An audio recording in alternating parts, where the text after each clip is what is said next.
Səsi yoxlayıram, hər şey qaydasındadır. Deyəsən işıqları yandırmamışam. Ay, qəşəng. Əla. Başlaya bilərik. Biraz saçımı düzəldim. Ay, dodaq boyası vurmaq yadımdan çıxıb. Deyəsən mikrofon işləyir. Bilən ışığı da düzəldim. Mavi işıqdır bu. Sarı işıqdan əl çəkə bilmirəm. Normal qaydasındadır, başlaya bilərik. Hər kəsi salamlayıram. Bugün sizinlə çox önəmli bir mövzu ətrafında danışmaq istəyirəm. Hansı ki, bir çox insanların əziyyət çəkdiyi bir mövzu var. Və mən də ətrafımdakı insanların bir çoxunda bunu müşahidə eləmişəm. Düşünürəm ki, sizlər üçün də faydalı ola bilər. Bəlkə də sizin özünüzdə və yaxud da ətrafınızdakı insanlarda bu xüsusiyyəti siz də müşahidə eləmisiniz. Hansı mövzudur bu? Hansı ki, bir çox insanlar özlərini şəxsi olaraq inkişaf etdirməkdən çəkinirlər və yaxud da özlərini daha dırnaqarası ağıllı hesab eləyirlər və şəxsi keyfiyyətlərini inkişaf elətdirmək üçün heç bir addım atmırlar. Şəxsi keyfiyyətləri inkişaf elətdirmək deyəndə nəyi nəzərdə tuturam? Baxın, biz insanlar doğulduğumuz andan müəyyən həyatı təcrübələr yaşayırıq və bu həyatı təcrübələr nəticəsində bizim beynimizdə müəyyən fikirlər formalaşır və bu fikirlər əsasında həyatımızı idarə etməyə çalışırıq.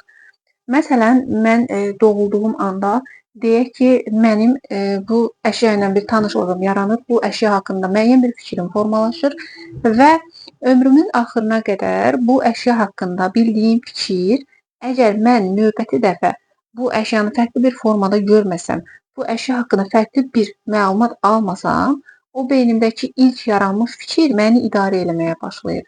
Yəni, mənim bir ömür boyu bu əşyaya münasibətim bu formada da qalır.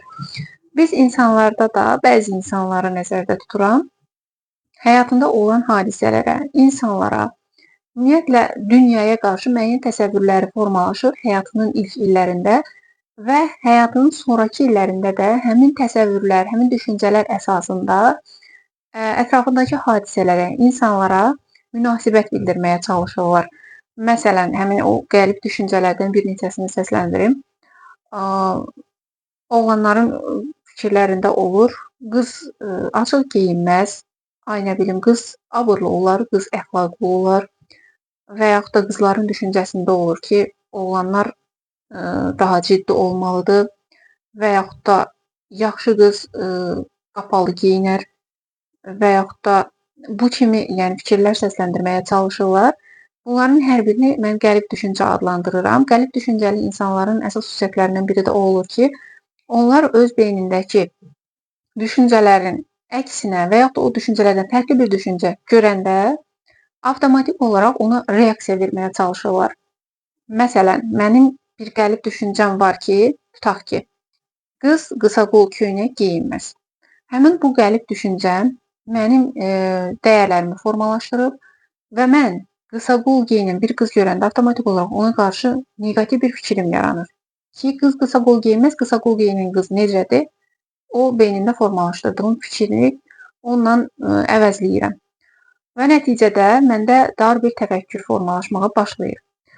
Ancaq insan özünü inkişaf elətdirdikcə, məsələn, bayaq izah elədiyim kimi bu əşyanın mən uşaq vaxtı öyrəndiyim məlumatdan başqa da məlumatların olduğunu dərk elədikcə, hadisələrə, insanlara, həyatında baş verən situasiyalara, reaksiyaları dəyişir.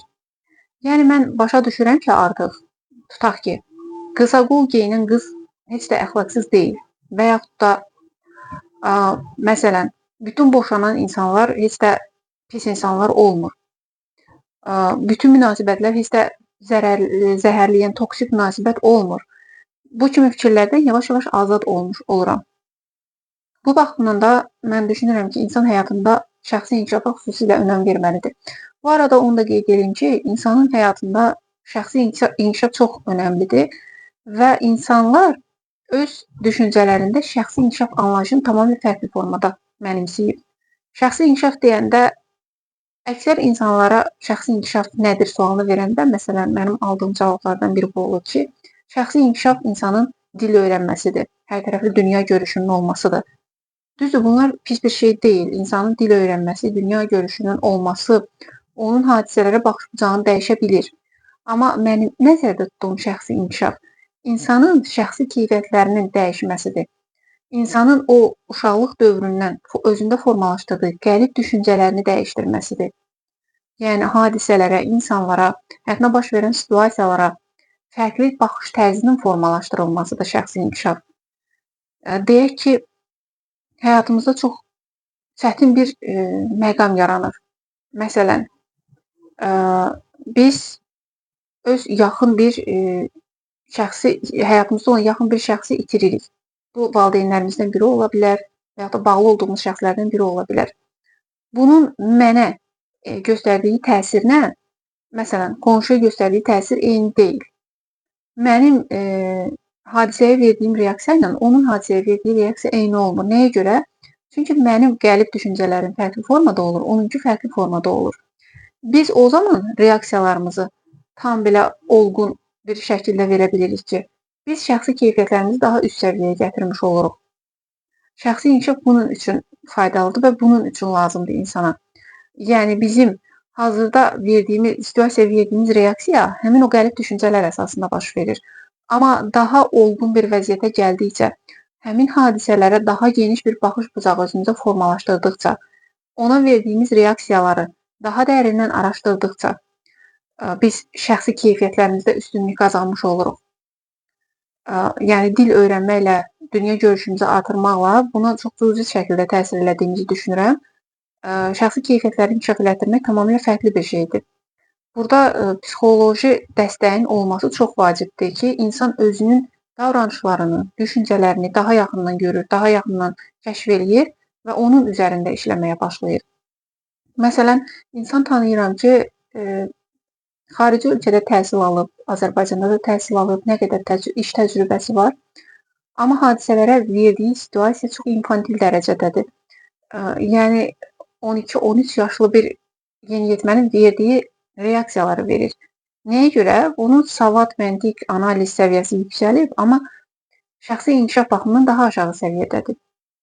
Bu baxımdan da mən ona görə bunu nəzərinizə çatdırıram ki, şəxsi keyfiyyətlərin inkişafı ilə məntiqi baxımdan insanın inkişaf eləməyi eyni şeylər deyil. Bu insanın hadisələrə, situasiyalara, insanlara, dünyaya verdiyi reaksiya sırf o şəxsi keyfiyyətlərinin hansı səviyyədə inkişaf eləməsi ilə bağlıdır.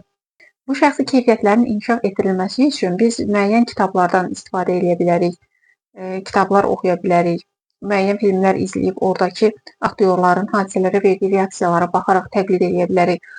Amma bunlar mən belə hesab edirəm ki, insana çox uzun müddətdən sonra təsir göstərə bilir. Psixoloq dəstəyi isə insana birbaşa təsir göstərir. Hansı ki, düzgün psixoloqdan düzgün dəstək aldıqda insan öz davranışlarını, öz düşüncələrini daha yaxından tanıyır, görür, aydınlaşdırır və təhlil edir. Və biz onları təhlil elədikcə özümüzü kənardan müşahidə etməyə başlayırıq və həyatımıza birbaşa müdaxilə edə bilirik. Deyək ki, bir insan savad baxımından çox üstün səviyyədədir, amma hadisələrə düzgün reaksiya verməyi hələ də bacarmır. Məsələn, bəlkə də siz də görmüsünüz, marketdə növbə gözləyə bilməyənlər və yaxud da hər hansı bir davada tez öz statusunu önə çıxartmağa çalışanlar, sən bilirsən mən kiməm şəklində reaksiya verənlər. Bunların savadı aşağıdır. Xeyr, savad aşağı deyil. Sadəcə onlar şəxsi inkişaf baxımından daha aşağı səviyyədə qalıblar. Yəni, o hadisələrə verdiyi reaksiya onların özlərində yaratdığı o təməl qəliblər, formalaşdırdığı qəliblər əsasındadır. Yəni, öyrənilmiş qəliblər əsasında reaksiya verirlər. Biz də öz şəxsi inkişafımızı təmin etmək üçün təbii ki, psixoloji kitablar, psixoloji filmlər izləyə bilərik, amma düşünürəm ki, burada ən yaxşı, ən alternativ üsullardan biri düzgün mütəxəssisdən düzgün dəstək almaqdır. Deyəsən bitirdim, amma necə kimi başlayacağımı bilmirəm. Nəysə, siz şəxsi inkişaf haqqında nə düşünürsünüz? Bu videonun aşağı hissəsində fikirlərinizi bölürsəniz çox məmnun olardım.